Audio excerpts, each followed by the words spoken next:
Hello everyone, स्वागत है आप सभी लोगों का आज के इस विश्लेषण में। हम बात कर रहे हैं एनसीईआरटी के संदर्भ में कक्षा 12 जिसमें कि व्यष्टि अर्थशास्त्र। आज हम व्यष्टि अर्थशास्त्र के अंतर्गत पाठ 5 को देखेंगे जिसका नाम है बाजार संतुलन। बाजार संतुलन इस पाठ के अंतर्गत हम इससे संबंधित सभी बिंदुओं पर चर्चा करेंगे। बाजार संतुलन को समझने से पहले हम बाजार मूल्य और संतुलन को समझने का प्रयास करेंगे कि ये संतुलन और बाजार मूल्य है क्या। तो इसके बाद हम बाजार संतुलन को समझेंगे। तो सबसे पहले संतुलन, संतुलन यानी कि इसे साम्य भी कहा जाता है। संतुलन यानी कि एक ऐसी स्थिति जिसमें परिवर्तन का अभाव हो उसे कहा जाता है संतुलन। अभाव यानी कि जो स्थिर हो उसे कहा जाता है संतुलन। स्थिर यानी कि इसमें स्थिर से ना तो धनात्मक परिवर्तन हो और ना ही ऋणात्मक परिवर्तन हो, बिल्कुल स्थिर हो, परिवर्तन का अभाव हो, उसे कहा जाता है संतुलन या साम्य। अगर बाजार मूल्य यानी कि जो वास्तव में किसी वस्तु का बाजार में मूल्य प्रचलित हो उसे कहा जाता है बाजार मूल्य। यह बाजार मूल्य अल्पकालीन होता है और इसमें समय समय पर परिवर्तन होता रहता है, यानी कि यह परिवर्तनशील होता है। बाजार मूल्य इसमें समय समय पर परिवर्तन होता रहता है और बाजार मूल्य अल्पकालीन है। तो इस तरह से बाजार मूल्य है। अब हम बाजार संतुलन को समझने का प्रयास करेंगे कि बाजार संतुलन किस स्थिति में होता है। बाजार संतुलन यानी कि एक ऐसी स्थिति जिसमें बाजार मांग और बाजार पूर्ति बराबर हो उसे कहा जाता है बाजार संतुलन। यानी कि जिसमें जो बाजार मांग है, बाजार मांग, कुल बाजार मांग और कुल बाजार पूर्ति, ये दोनों जब बराबर हो उसे बाजार संतुलन कहा जाएगा। जैसे कि बाजार में किसी वस्तु की कुल मांग यदि 200 इकाई की है, यदि उतनी ही बाजार पूर्ति हो तो ऐसी स्थिति बाजार संतुलन कहलाती है। यानी कि 200 इकाई की मांग हो, यदि 200 इकाई की पूर्ति हो बाजार में तो ऐसी स्थिति बाजार संतुलन कहलाती है।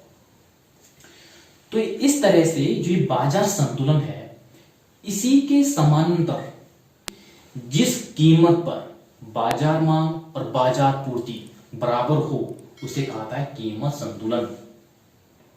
यानी कि जिस कीमत पर बाजार मांग और बाजार पूर्ति बराबर हो उसे कहा जाता है कीमत संतुलन। जब कोई भी उपभोक्ता बाजार में मांग करता है उस समय कोई ना कोई मूल्य बाजार में उस वस्तु के लिए प्रचलित होता है जिसे उपभोक्ता को देना पड़ता है मांग के दौरान, तभी वो खरीद पाता है उस वस्तु को। यानी कि जिस मूल्यों पर बाजार मांग और बाजार पूर्ति बराबर होती है। जैसे कि हम इसको एक उदाहरण के द्वारा समझने का प्रयास करेंगे। माना किसी वस्तु का मूल्य बाजार में 10 रुपए है और बाजार में उस वस्तु की कुल मांग है 200 इकाई की। यदि बाजार में पूर्ति भी 200 इकाई ही हो तो उसे कहा जाएगा कीमत संतुलन। यानी कि जिस कीमत पर बाजार मांग और बाजार पूर्ति बराबर हो उसे कहा जाएगा कीमत संतुलन। अब जब हमने कीमत संतुलन और बाजार संतुलन यानी कि संतुलन समझा है तो इसमें दो महत्वपूर्ण घटक है जो सामने आए हैं अभी तक। ये दोनों घटक बहुत ही महत्वपूर्ण है किसी अर्थव्यवस्था के परिप्रेक्ष्य में। अगर इन दोनों घटकों में जरा सा परिवर्तन होता है तो अर्थव्यवस्था में काफी घमासान होता है। ये अति महत्वपूर्ण होते हैं। ये दो घटक है, पूर्ति पक्ष और मांग पक्ष। ये दोनों ही महत्वपूर्ण है। इन्हीं के कारण संतुलन और असंतुलन की स्थिति अर्थव्यवस्था में पैदा होती है। इन दोनों को समझना भी जरूरी है। यानी कि इन दोनों को अब हम एक एक करके समझने का प्रयास करेंगे। तो सबसे पहले मांग पक्ष या बाजार मांग। मांग पक्ष बाजार मांग को प्रदर्शित करता है। एक तो ये है। यानी कि जो ये मांग पक्ष है ये समस्त बाजार मांग को प्रदर्शित करता है। बाजार मांग क्या है? यानी कि समस्त उपभोक्ताओं के द्वारा बाजार मूल्यों पर वस्तु की मांगी गई मात्रा है। अर्थात बाजार में जब मांग की जाती है तो किसी एक व्यक्ति के द्वारा तो मांग नहीं की जाती है, असंख्य लोगों के द्वारा की जाती है। यानी कि सभी उपभोक्ताओं के द्वारा जो मांग की जाती है किसी वस्तु की, और किसी मूल्यों पर, यानी कि जो बाजार मूल्य पर मांग की जाती है, और जितनी मात्राएं की मांग की जाती है उसे कहा जाता है बाजार मांग। अर्थात समस्त उपभोक्ताओं के द्वारा बाजार मूल्यों पर किसी वस्तु की मांगी गई वस्तु की मात्रा बाजार मांग कहलाती है। जब कोई उपभोक्ता वस्तु की मांग करता है, वह वस्तु की मांग क्यों करता है? क्योंकि वस्तु में उपयोगिता होती है जिससे कि लोगों की आवश्यकताएं पूरी होती है। तो इसीलिए उपभोक्ता, कोई भी उपभोक्ता उस वस्तु की मांग करता है और उसकी कीमत अदा करने के लिए तैयार होता है, यानी कि उस कीमत पर खरीदने के लिए तैयार हो जाता है। अब हम उपयोगिता को समझ लेते हैं कि उपयोगिता है क्या। उपयोगिता यानी कि किसी वस्तु की वह क्षमता है जिसमें मानवीय आवश्यकताएं पूरी होती हो, उसे कहा जाता है उपयोगिता। उपयोगिता अर्थात किसी वस्तु की वह क्षमता जिससे मानवीय आवश्यकताएं या इच्छाएं पूरी होती हो, उसे कहा जाता है उपयोगिता। किसी वस्तु के ऐसे गुण होते हैं जिसमें कि लोगों की आवश्यकताएं पूरी होती है, उसे ही उपयोगिता कहा जाता है। यदि उपयोगिता अधिक होती है किसी वस्तु की तो उस वस्तु की कीमत भी अधिक होती है। यदि किसी वस्तु की उपयोगिता कम होती है तो उस वस्तु की कीमत भी कम होती है। तो इस तरह से कीमत उपयोगिता पर निर्भर करती है। यदि किसी वस्तु की कीमत अधिक है तो समझो कि उस वस्तु की उपयोगिता भी अधिक है। यदि किसी वस्तु की कीमत कम है तो यह समझा जाएगा कि उस वस्तु की उपयोगिता भी कम है। तो इस तरह से कीमत उपयोगिता पर निर्भर करती है। उपयोगिता अधिक होगी तो कीमत भी अधिक होगी, यदि उपयोगिता कम होगी तो कीमत भी कम होगी। और यदि कीमत अधिक होती है वस्तु की तो बाजार में उस वस्तु की मांग कम हो जाती है। यदि किसी वस्तु की कीमत कम होती है तो उस वस्तु की मांग अधिक हो जाती है। ऐसा क्यों होता है? क्योंकि उपभोक्ता ये चाहता है कि कम कीमत पर अधिक आवश्यकताएं पूरी हो, ये चाहता है उपभोक्ता। तो इसीलिए किसी वस्तु की कीमत बढ़ने पर उस वस्तु की मांग घट जाती है। यदि कीमत कम हो जाती है तो उस वस्तु की मांग अधिक हो जाती है, क्योंकि कीमत कम होने पर उपभोक्ता अधिक वस्तुएं खरीदना चाहता है, क्योंकि अधिक आवश्यकताओं को पूरा करना चाहता है कम कीमत पर, और अधिक कीमत पर वो तैयार नहीं होता है वस्तु को खरीदने के लिए। तो इसीलिए कीमत अधिक होने पर मांग कम हो जाती है और कीमत कम होने पर मांग अधिक हो जाती है। तो इस तरह से जो कीमत और मांग है ये एक दूसरे के विपरीत दिशा में गति करते हैं। और अगर हम उत्पादक या विक्रेता के परिप्रेक्ष्य में देखते हैं, या फर्म कहा जा सकता है, इसके परिप्रेक्ष्य में ये देखें कि कीमत बढ़ने पर पूर्ति बढ़ जाती है और कीमत घटने पर पूर्ति भी घट जाती है। ऐसा क्यों होता है? क्योंकि यदि किसी वस्तु की कीमत में वृद्धि होगी तो ऐसी स्थिति में उत्पादक वर्ग या फर्म या विक्रेता उत्पादन करने के लिए प्रेरित होगा, बेचने के लिए प्रेरित होगा। तो इस तरह से वो उत्पादन अधिक करेगा, और यानी कि कीमत बढ़ने पर पूर्ति बढ़ेगी और कीमत घटने पर पूर्ति भी घट जाएगी।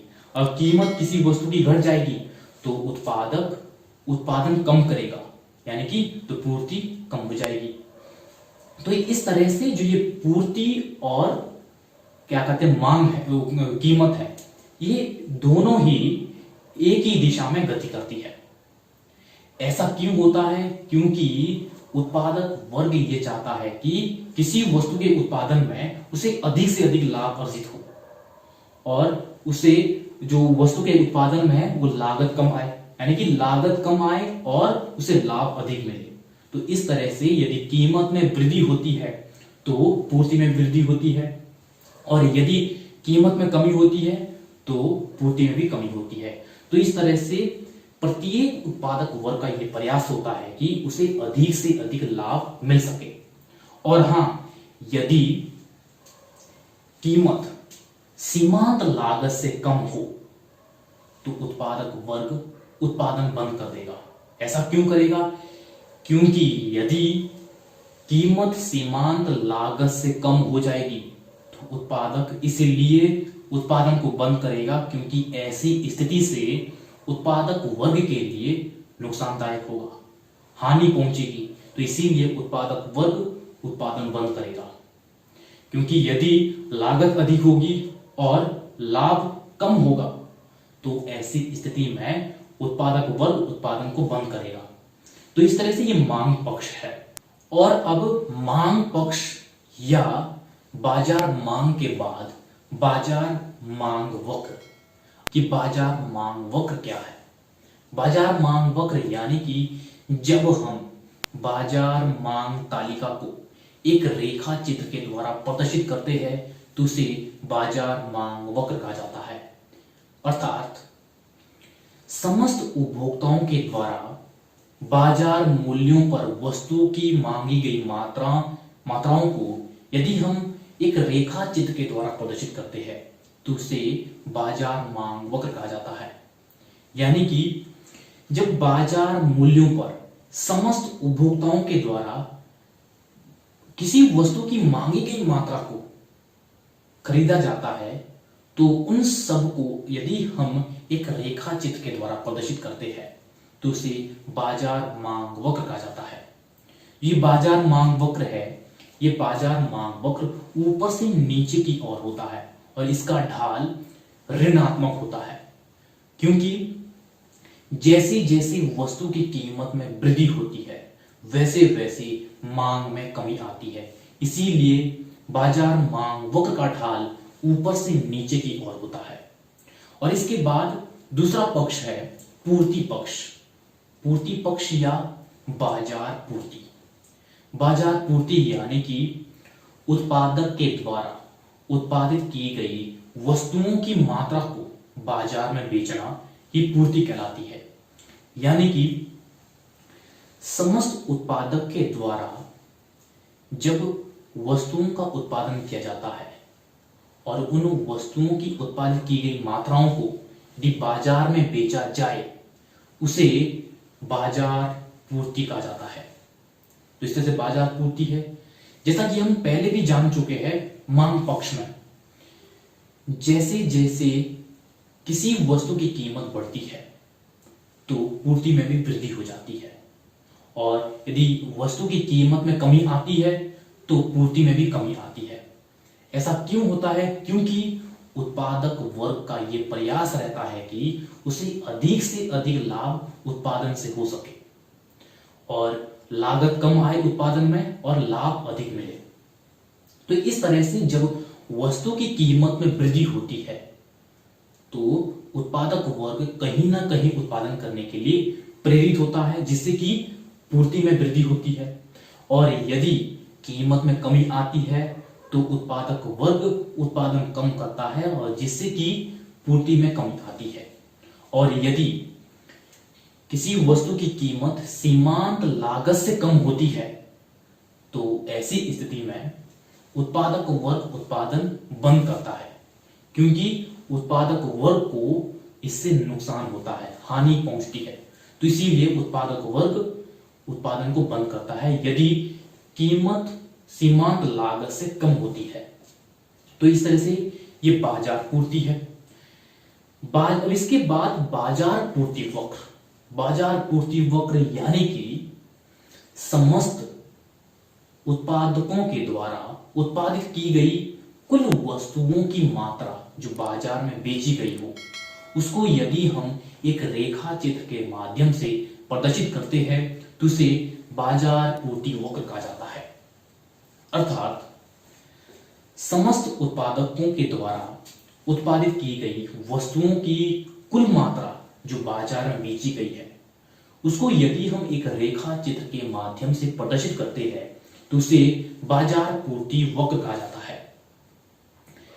जो ये बाजार पूर्ति वक्र है, ये बाजार पूर्ति वक्र नीचे से ऊपर की ओर होता है और इसका ढाल धनात्मक होता है। धनात्मक ढाल इसलिए होता है क्योंकि जैसे जैसे कीमत में वृद्धि होती है वैसे वैसे पूर्ति में भी वृद्धि होती है, और जो ये कीमत और पूर्ति है ये एक ही दिशा में गति करती है, और इसीलिए इसका ढाल नीचे से ऊपर की ओर होता है बाजार पूर्ति वक्र का, और इसका ढाल धनात्मक होता है। इस पाठ के अंतर्गत दो महत्वपूर्ण और शब्दावली है, वो है अधिमांग और अधिपूर्ति। अधिपूर्ति और अधिमांग, इसको हम दोनों को समझ लेते हैं कि अधिपूर्ति और अधिमांग क्या है। सबसे पहले अधिपूर्ति। अधिपूर्ति यानी कि जब किसी कीमत पर बाजार पूर्ति बाजार मांग से अधिक हो, उसे कहा जाता है अधिपूर्ति। यानी कि जब किसी कीमत पर बाजार पूर्ति बाजार मांग से अधिक हो, उसे कहा जाता है अधिपूर्ति। पूर्ति किस स्थिति में अधिक होती है? जब किसी वस्तु की कीमत अधिक होती है। कीमत अधिक होने पर पूर्ति अधिक होती है, क्योंकि उत्पादक वर्ग उत्पादन करने के लिए प्रेरित होता है। यानी कि पूर्ति किस स्थिति में अधिक होगी? जब किसी वस्तु की कीमत अधिक होगी। कीमत अधिक होगी तो मांग स्वतः ही कम होगी। यानी कि जो ये अधिपूर्ति है, अधिपूर्ति जिस कीमत पर पूर्ति अधिक हो और मांग कम हो, उसे अधिपूर्ति कहा जाता है। इसको हम एक उदाहरण के द्वारा समझ लेते हैं। माना किसी वस्तु की कीमत 30 रुपए है। ये कीमत अत्यधिक है, काफी वृद्धि हुई है, तो ऐसी स्थिति में क्या होगा? मांग उस वस्तु की कम होगी और पूर्ति अधिक होगी। यदि 30 रुपए कीमत है किसी वस्तु की, तो उसकी मांग बाजार में माना 7 इकाई की है, और उस वस्तु की जो पूर्ति है वो 15 इकाई है। तो इस तरह से जो पूर्ति है वो अधिक है। किस कारण से? क्योंकि मूल्य कीमत अधिक है। कीमत अधिक है तो मांग कम है। तो इस तरह से जो अधिपूर्ति है इस तरह से होती है। अधिपूर्ति यानी कि जिस कीमत पर पूर्ति अधिक हो और मांग कम हो, वो कहलाती है अधिपूर्ति।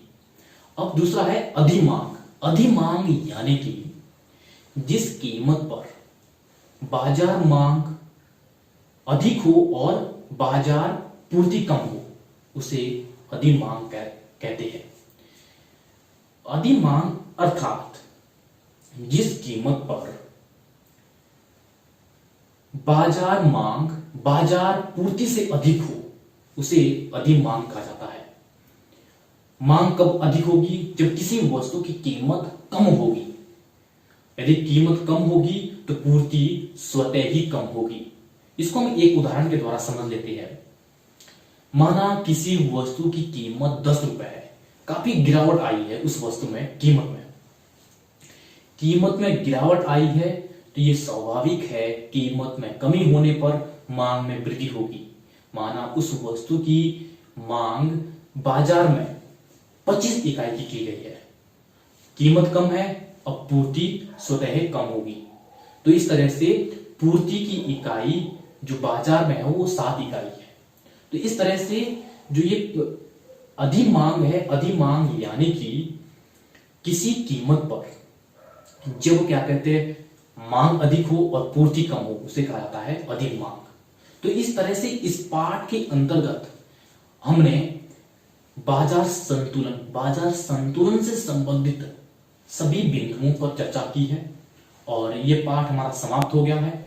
और हाँ, यदि आपका मेरे लिए कोई सुझाव हो तो आपका सुझाव स्वागत योग्य होगा, और उस सुझाव पर मैं जरूर अमल करूंगा। तो आप सभी लोगों का बहुत बहुत धन्यवाद।